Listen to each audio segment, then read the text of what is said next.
जिस प्रकार हम जानते हैं कि बिना श्वास लिए हम जीवित नहीं रह सकते, तो चाहे ना चाहे, हमें ज्ञात हो या ना हो, श्वास निरंतर चलता रहता है और हम उसी के साथ एकाकार रहते हैं। उसी प्रकार महात्माओं का वचन है कि यदि आप और मैं ये जान जाएं कि भजन कितना आवश्यक है, क्या भजन बिना आप और मैं वास्तव में जीवन जी ही नहीं पाते, इन सब बातों को यदि हृदय में स्थान दें तो निश्चय ही 24 घंटे सतत केवल और केवल भगवान के भजन में, नाम जप में, भगवान के ध्यान में, लीला गुण के चिंतन में आप और मैं लगे रह सकते हैं। जो आपको और मुझे स्वप्न की भांति लगता है वह सत्य में परिणत हो सकता है। इसी हेतु आज आप और मैं परम पूज्य श्री उड़िया बाबा महाराज की वाणी से, उनके उपदेशामृत से भजन के स्वरूप को जानते हैं, जिसे जानकर आप और मैं नित्य निरंतर राम राम राम राम राम जपने का साहस जुटा पाएंगे। जय श्री हरि। पूज्य गुरुदेव के चरणों में प्रणाम। सभी नामनिष्ठ साधकों को जय जय श्री सीताराम। पूज्य स्वामी जी से प्रश्न किया कि भजनीय तत्व क्या है। वे कहते हैं भजनीय तत्व केवल भगवान है। वे साकार निराकार दोनों स्वरूप में है, जो चाहे सो भज लो। भजन का स्वरूप क्या है। पूज्य महाराज श्री कहते हैं भगवदाकार तेल धारावृत वृत्ति ही भजन का स्वरूप है। आप और मैं बस नित्य निरंतर जैसे तेल की धारा एक सार चलती है, उसी प्रकार जिह्वा से, मन से, रुचि से, चित्त से केवल और केवल प्रभु का स्मरण करते रहें। गुरु और शास्त्र में पूर्ण श्रद्धा होने से भजन की योग्यता प्राप्त होती है। स्त्री पुत्र धन आदि की आसक्ति छोड़ने से चित्त भजन के योग्य बनता है। गृहस्थ के लिए स्त्री बालक आदि से रहित एकांत स्थान और विरक्त के लिए जनशून्य अरण्य में कुटी होनी चाहिए।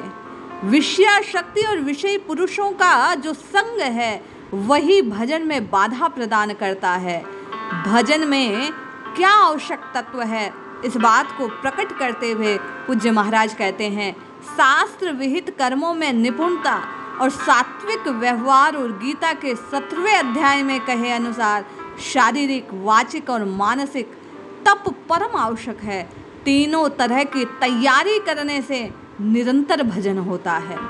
भक्ति का मुख्य साधन क्या है। पूज्य गुरुदेव कहते हैं कि श्री भगवान का गुणगान करना ही भक्ति का मुख्य साधन है। श्री वृंदावन में रहने से यह साधन सुलभ हो जाता है। पूज्य महाराज कहते हैं कि भगवत प्राप्ति का उपाय क्या है। भगवान नाम का स्मरण करना, भगवान की सेवा करना, भगवत भक्तों की सेवा करना, भगवत भक्तों का संग करना, भगवान के गुणों का अनुवाद करना, भगवत भक्तों की जीवनी पढ़ना, भगवान का ध्यान करना, भगवान के नाम का संकीर्तन करना, भगवान में आसक्ति हो जाना भगवत प्राप्ति का उपाय है। भगवत भक्तों को किन बातों से बचना चाहिए जिससे साधन भजन निरंतर बढ़ पाए। पूज्य महाराज कहते हैं मत मतांतरों के झगड़े से भारी हानि होती है, अतः एक दूसरे पंथ की निंदा ना कर अपने साधन पर अडिग रहना चाहिए। कपट व्यवहार का सर्वथा त्याग होना चाहिए। स्त्री बालक और मूर्खों का संग नहीं करना चाहिए। प्रतिदिन कुछ समय एकांतवास करना चाहिए। विषयी मनुष्यों का संग त्याग करना चाहिए। विषय चिंतन को त्याग हरि का चिंतन करना चाहिए। पर निंदा को त्याग कर हरि की स्तुति का गायन होना चाहिए। इंद्रिय लोलुपता भी भजन में बाधक है, अतः इसका त्याग होना चाहिए। साधक ने जिज्ञासा रखी महाराज भजन में रुचि कैसे पैदा हो, भजन में रुचि क्यों नहीं होती। पूज्य महाराज श्री कहते हैं भजन में रुचि भजन से होती है। जैसे जैसे जिह्वा राम राम कृष्ण कृष्ण हरि हरि पुकारती है, स्वाद आता है और वही स्वाद और नाम जप को प्रेरित करता है। पाप की अधिकता होने के कारण सत्संग में श्रद्धा नहीं होती, भजन में रुचि नहीं बढ़ती। इसलिए नित्य निरंतर प्रयास करना चाहिए। सदशास्त्रों का, सदग्रंथों का, संतों का संग होता रहे। कभी कभी तो स्वाभाविक भजन होता है और कभी कभी चेष्टा करने पर भी भजन नहीं होता। इसका कारण क्या है। पूज्य महाराज कहते हैं कि इसमें हेतु है सत्व रज और तम की प्रवृत्ति। कभी कभी मन स्वतः सात्विक धारा में बहने लगता है तो भजन होता है। रज और तम की निवृत्ति हो जाए तो निरंतर भजन होगा। भजन किसका करना चाहिए। पूज्य महाराज श्री कहते हैं जो सबसे बड़ा हो, शुद्ध ब्रह्म पृथ्वी सतल ब्रह्म बीज, हिरण्य गर्भ अंकुर, विराट वृक्ष, अवतार फल। जिसको फल खाने की इच्छा हो उसको अवतारी भगवान का भजन करना चाहिए।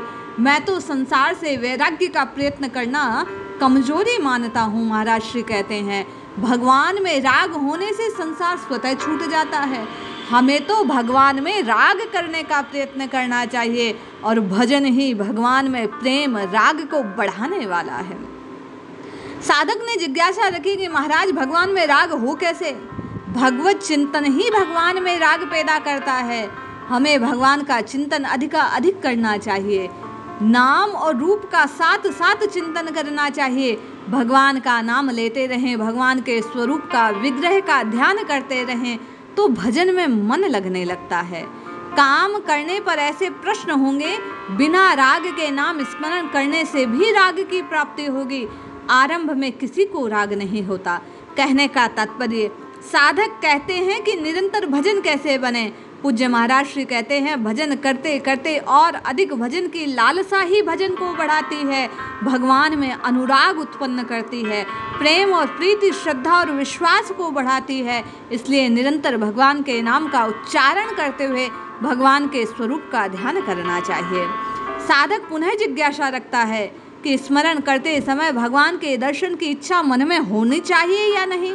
पूज्य महाराज श्री कहते हैं अच्छा तो इच्छा न रखना है भाई, रखो तो भी कोई हर्ज नहीं, परंतु भगवान के नाम में, रूप में, लीला में, धाम में कल्पित भेद ना जानो, सबको एक भाव से भजते रहो। भगवान का रूप दिखाई क्यों नहीं देता? पूज्य महाराज श्री कहते हैं मंदिर में जाको क्या है, वृंदावन में जिन मंदिरों में एक एक दिन में 300, 400, 500 भोग लग जाते हैं वे क्या यूं ही हैं? अरे भगवान सब जगह है, विश्वास की कमी है। भगवान का निरंतर चिंतन कैसे हो? स्वामी जी कहते हैं अपने शरीर का चिंतन करने के लिए क्या प्रयत्न करना पड़ता है? उसका चिंतन स्वतः होता है जिससे प्रीति हो। पीछे तो स्वभाव पड़ जाता है। बालक को कितना परिश्रम करना पड़ता है, परंतु पीछे तो विद्या अभ्यास से स्वतः हस्तगत हो जाती है। उसी प्रकार प्रयास पूर्वक, निश्चय पूर्वक नाम जपो, भगवान में प्रीति, निरंतर चिंतन बनने लग जाएगा। आरंभ में अभ्यास कैसे प्रवृत्त होगा? सत्संग से अभ्यास की प्रवृत्ति होती है। गुरु की आज्ञा हो, आंख मूंद वैसा करो। आरंभ में स्वरूप ज्ञान आदि का विचार न कर, गुरु वाक्य को सब कुछ मानकर उसका अनुसरण करते रहो। सत्संग की प्राप्ति पूर्व पुण्य से होती है, संतों की कृपा से होती है। इसलिए नित्य निरंतर भगवान से प्रार्थना करो, सत्संग अवश्य मिलता है। महात्माओं की कृपा सभी पर है, परंतु उनमें अनुराग हुए बिना पहचान नहीं होती, विश्वास नहीं होता। वे कहते हैं मुझे एक कानपुर में महात्मा मिले, उन्होंने एक दृष्टांत दिया कि जिस प्रकार सूर्य सर्वत्र समान रूप से प्रकाश करता है, उसी प्रकार महात्माओं की कृपा सब पर समान है, किंतु बादल का आवरण आ जाने से जैसे प्रकाश उपलब्ध नहीं होता, वैसे ही मनुष्य के हृदय में पाप के आवरण से संत कृपा का अनुभव नहीं होता। साधक ने व्याकुल हो जिज्ञासा रखी, महाराज भगवान कैसे मिलेंगे? पूज्य महाराज श्री कहते हैं अरे भगवान को कौन मिलना चाहता है? सब यही चाहते हैं स्त्री मिल जाए, पुत्र मिल जाए, धन मिल जाए, ये हो जाए, ये हो जाए। हर समय श्वास श्वास भगवान को याद करो, वो कैसे ना मिले? बाबा हम भजन तो करते हैं, पर हमारा मन कभी साकार कभी निराकार में डोलता है, कभी नाम की उपासना कभी कृष्ण की। हमें क्या करना चाहिए? वे कहते हैं जो गुरु बतावे सो करो, मनमाना साकार या निराकार कुछ ना करो। गुरुदेव के आदेश अनुसार किसी एक को इष्ट देव मान, गुरु के उपदेश किए हुए मंत्र का जप करो, नाम का जप करो, इष्ट देव के रूप का ध्यान करो, यही सर्वोत्तम है। यदि हम श्री कृष्ण का ध्यान करते हैं तो हमें कभी राम, हनुमान, शंकर जी आते हैं तो क्या करना चाहिए? ये विघ्न कैसे निवृत्त हो?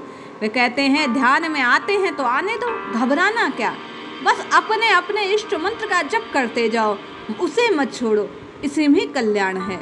भगवत चिंतन करते समय चित्त संसार में जाता है, क्या करना चाहिए? बाबा कहते हैं तुम तो इष्ट के स्वरूप का चिंतन करते रहो, नाम जपते रहो। चिंतन करते करते जब सच्ची आसक्ति हो जाएगी तब चित्त इधर उधर कहीं नहीं जाएगा, फिर तो भगवान के सिवा कुछ अच्छा ना लगेगा। तिन खान पान नहीं भावे है, नहीं कोमल बसन सुहावे है, तिन विषय भोग सब खारा है, हरि आशिक का मग न्यारा है। आप तो जपो जपो निरंतर जपो, भजन ध्यान में निद्रा अधिक आती है, इसे कैसे दूर करें? बाबा महाराज कहते हैं, निद्रा आने का मुख्य कारण भजन में आसक्ति ना है। आसक्ति होने से निवृत्ति हो जाती है, यही इसका मुख्य उपाय है। जब ध्यान या जप करते समय नींद आने लगे तो ध्यान छोड़ पाठ या गुणगान करो, इस पद कीर्तन करो, नाम संकीर्तन करो, ये सहायक होगा। अपने इष्ट के चरित्रों को चित्त लाकर द्रवीभूत होकर उनका स्मरण कर चित्त में डूब जाओ, शरीर की सुधि ना रहे। भगवान के विरह में रोने से चित्त द्रवीभूत होता है। इससे जब सप्तगुण का आविर्भाव हो तो स्वतः तमोगुण, ये निंद्रा तंद्रा सब जाती रहती है। तुम तो नाम जपते रहो। यदि 4-5 आदमी एक स्थान पर इकट्ठे होकर बैठे जप ध्यान करें तो निद्रा ना आवेगी, भय से भी नींद नहीं आती। अतः गुरुदेव के सामने बैठकर जप ध्यान करने से नींद कदापि ना आएगी। झुककर बैठने से सुषुम्ना बंद हो जाती है। अतः मेरुदंड को सीधा रखना चाहिए, शरीर को ढीला रखना चाहिए। इससे शांति और समता बढ़ती है, रोमांच होता है, निद्रा शेष रह जाने पर भी नहीं आती। अतः भजन में बैठने के लिए आवश्यक है कि भजन में ध्यान रहता रहे। इस प्रकार पूज्य महाराज श्री कहते हैं, बार बार जोर जोर से भगवान का नाम लेते रहो।